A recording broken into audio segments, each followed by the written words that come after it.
বয়স যাই হোক না কেন, জীবন কিন্তু প্রতিদিন কিছু না কিছু আমাদেরকে শিখিয়ে দিয়ে যাচ্ছে।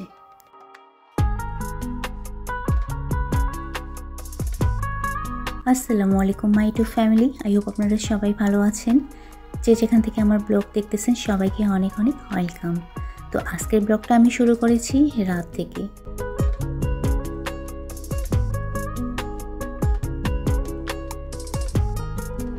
রাত্রেবেলা একটু স্পেশাল ডিনার করতেছি, তো ভাবলাম একটু শেয়ার করি। তো সাধারণত আমরা স্পেশাল ডেতেই স্পেশাল ডিনার করে থাকি, সেটা বাইরে হোক আর বাসায় হোক। আজকে কোনো স্পেশাল ডে না, বাট ওই যে মন খেতে চেয়েছে, তো বাইরে আর যাওয়ার সময় ছিল না, কারণ আমার মেয়ের এক্সাম। বাইরে গেলে প্রচুর সময় লাগে রেডি হওয়া যাওয়া, তো যেহেতু অনলাইনে খাবার অর্ডার দেওয়ার সুযোগ আছে,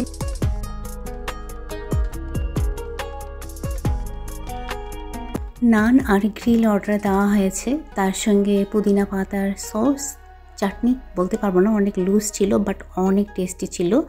মেয়োনিজের থিকনেসটা একদম পারফেক্ট ছিল এবং টেস্টিও ছিল।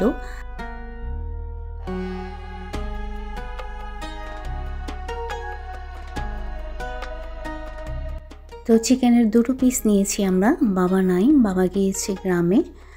আর বাবা থাকলেও কি, বাবার এই ধরনের খাবার খেতে এখন একটু প্রবলেমই হয়। খাবো 4 জন, বাট নিয়েছি আমরা 2 পিস। তো শেয়ারিং করে খাবো আমরা। আমার কাছে না শেয়ারিং করে খাওয়াটা বা শেয়ার করে যে কোনো জিনিস আমার কাছে বেশি ভালো লাগে। একটা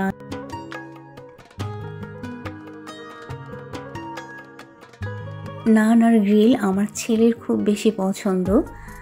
খাবার যেটাই হোক, ফ্যামিলির সঙ্গে বসে খাওয়ার মজাটাই কিন্তু আলাদা।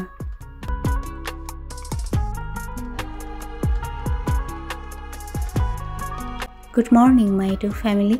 তো সকালবেলা আমার বাসার ব্যাক সাইডটা না দেখলে আসলে আমার চোখের ঘুম যায় না। যেটাই হোক, ব্যালকনিতে আসলাম, আমার ব্যালকনিতে। তো আমার ব্যালকনি থেকে দেখতেছি আমার মেয়ের ব্যালকনিতে কলা ফুল ফুটেছে। কবে যে ফুটেছে গ্রিলের ওপারে ছিল, ঠিক খেয়াল করিনি, তো নষ্ট হয়ে যাওয়ার পথে।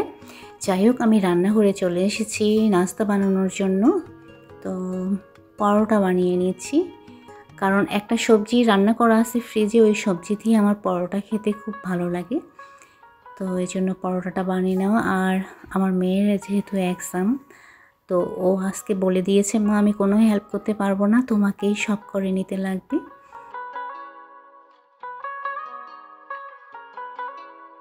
ইদানিং আমি আমার পছন্দটাকে বেশি ইম্পর্টেন্ট দিচ্ছি। শুধু আমি না, আমার পছন্দটাকে আমার ফ্যামিলির প্রত্যেকটা মেম্বারই ইম্পর্টেন্ট দিচ্ছে, বিশেষ করে না অসুস্থ হওয়ার পর থেকে।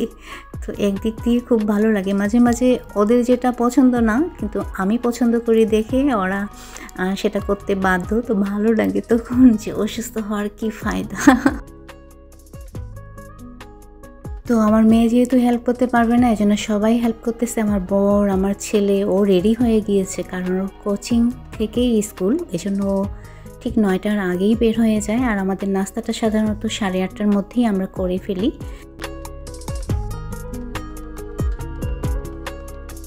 তো টেবিলে আমি নাস্তা দিয়ে দিয়েছি, আর এদিকে আমি আমার ছেলের টিফিনটা রেডি করে নিচ্ছি।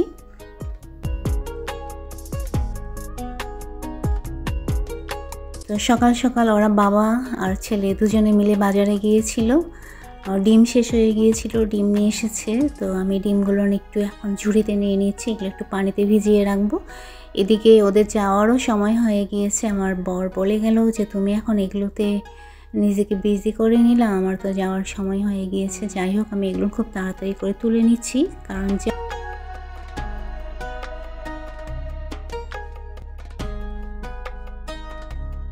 তো ওরা চলে গেল। এখন আমি একটা আপুর কোশ্চেনের অ্যান্সার দেব। নওশিন আপু, তুমি জিজ্ঞেস করেছিলে যে আপু তোমার শরীরে এত বড় একটা অসুখ, তুমি কিভাবে মনোবলটা ধরে রেখে হাসি খুশি থাকো, বাড়ির এত কাজ করো, কোনো হেল্পার নাই।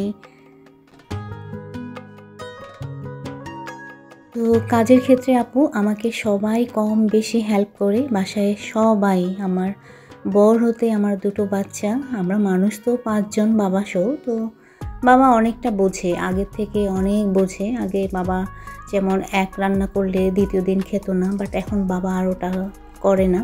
আর হেল্প করার ক্ষেত্রে আমার ছেলে, আমার মেয়ে, আমার বর আমাকে হেল্প করে। আর হাসি খুশি থাকি আমি আমার ফ্যামিলির কথা চিন্তা করে, কারণ আমি নিজেকে ভালোবাসি, আমার ফ্যামিলিকে ভালোবাসি। আমি যদি হাসি খুশি থাকি তাহলে আমার হাসি খুশি মুখটা দেখে আমার ফ্যামিলির প্রত্যেকটা মেম্বারই হাসি খুশি থাকবে। তো তাদের কথা চিন্তা করেই আমি সবসময় নিজেকে হাসি খুশি রাখার চেষ্টা করি।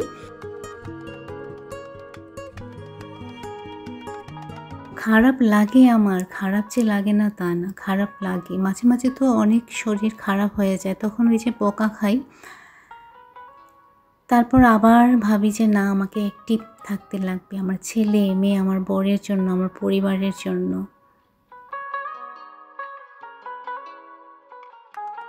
সকালবেলায় আকাশটা মেঘলা ছিল, কিন্তু এখন অনেক রোদ উঠেছে।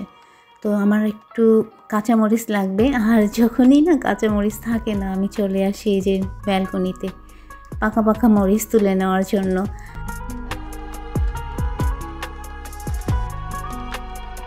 মাশাআল্লাহ, গত বছর উইন্টার সিজনে আমি এই দুটো গাছ লাগিয়েছিলাম ব্যালকনিতে। তো তখন থেকে আমাকে এই গাছটা মরিচ দিচ্ছে। আর এখন যে মরিচের দাম, তো যাই হোক, যতখানি লাগবে আমি ঠিক ততখানি তুলে নিলাম, কারণ আমার গাছের মরিচ তুলতে ইচ্ছে করে না। গাছের মধ্যেই দেখতেই ভালো লাগে পেকে পেকে থাকলে। তো রান্না করতেছি আমি করলা ভাজি, তো হয়ে গিয়েছে অলমোস্ট। জাস্ট নামানোর আগে একটু আমি মরিচ দিয়ে দিলাম।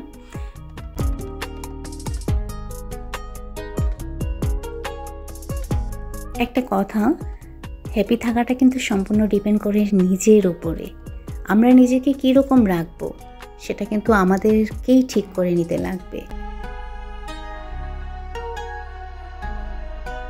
ঠিক আমিও নিজেকে হ্যাপি রাখার জন্য যেটা আমি মনে করি করার দরকার সেটা করি, কারণ আমাকে সুস্থ থাকার লাগবে। আমার পরিবারকে নিয়ে আমার অনেক স্বপ্ন আসলে জীবনের একমাত্র লক্ষ্য না, তারপরও আমি মনে করি আমাদের বেঁচে থাকার জন্য স্বপ্ন অবশ্যই দেখতে লাগবে। স্বপ্ন যে সব পূরণ হতে হবে এটাও না, সব স্বপ্ন কিন্তু পূরণ হয় না। যেটা আমাদের ভাগ্যে থাকে সেটাই কিন্তু হয়। তারপরও ভালোভাবে বেঁচে থাকার জন্য স্বপ্ন অবশ্যই দেখতে লাগবে, আর সবাইকে স্বপ্ন দেখা দরকার, কারণ স্বপ্ন ছাড়া জীবনটা অর্থহীন।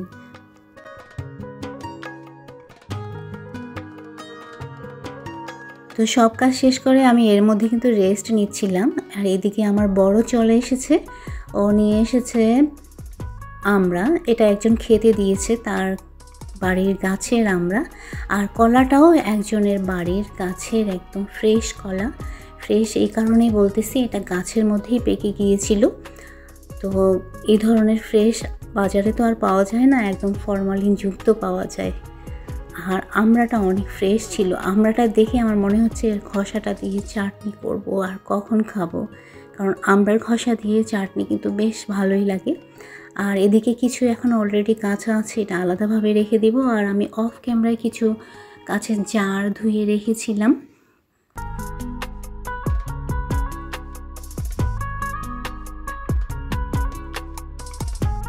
তো এখন বিকেলবেলা আমি যাব একটু বাহিরে। বেশ কিছুদিন ধরে আমার মনটা একটু ছটপট করতেছে। আমার মন যখন ছটপট করে তখন কিছু কিছু জায়গায় গেলে আমার মনটা একটু শান্ত হয়। সেটা ফার্স্ট হচ্ছে আমার মার ওখানে, পাহাড়ে, আর অনেক যেখানে গাছ আছে সেখানে। তো আমাদের ডিস্ট্রিক্টে তো সেরকম আসলে জায়গা নাই যে অনেক গাছ থাকবে বা পাহাড় থাকবে। তো চলে এসেছি নার্সারিতে। এই গাছের ভিড়ের মধ্যে থাকলে আমার মনটা একটু শান্ত হবে। তো নার্সারিটা ঘুরে ঘুরে দেখতেছি আমি, যদিও এই নার্সারিতে অনেকবার এসেছি, এর আগেও আমি আপনাদেরকে এই নার্সারির ভিডিও শেয়ার করেছি। তো এবার এসে দেখলাম ওই যে উইন্টার সিজনের প্রিপারেশন চলতেছে। উইন্টার সিজন মানে তো ফুলের সমাহার, তো নতুন নতুন চারা তৈরি করতেছে ফুলের জন্য।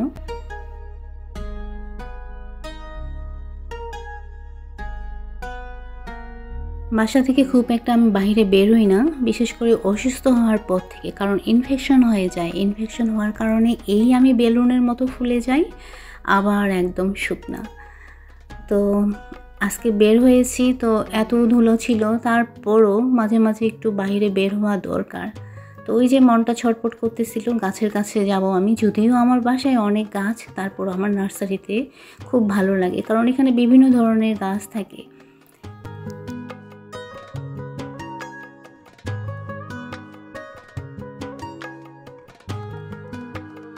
আর এইখানে হচ্ছে আমার পছন্দের গাছ কিছু আছে, এগুলো যখনই দেখি তখনই আমার নিতে ইচ্ছে করে। যদিও আমার বাসায় আছে, বাট আমার এই যে ব্ল্যাক কালারেরটা নাই, তো এটার দাম অনেক বেশি। আমি জিজ্ঞেস করলাম কত, বললো 1500।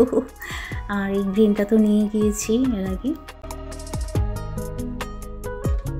আজকে কিন্তু একবারও আমি বলিনি ভিডিওটাতে লাইক করে দিতে, কমেন্ট করে দিতে। তো এখন বলতেছি, জানি না কে কে শুনবে, কে কে এতক্ষণ পর্যন্ত আছে, তারপরেও বলতেছি যদি ভিডিওটা ভালো লেগে থাকে তাহলে লাইক করবেন, কমেন্ট করবেন। সবাই ভালো থাকবেন, সুস্থ থাকবেন।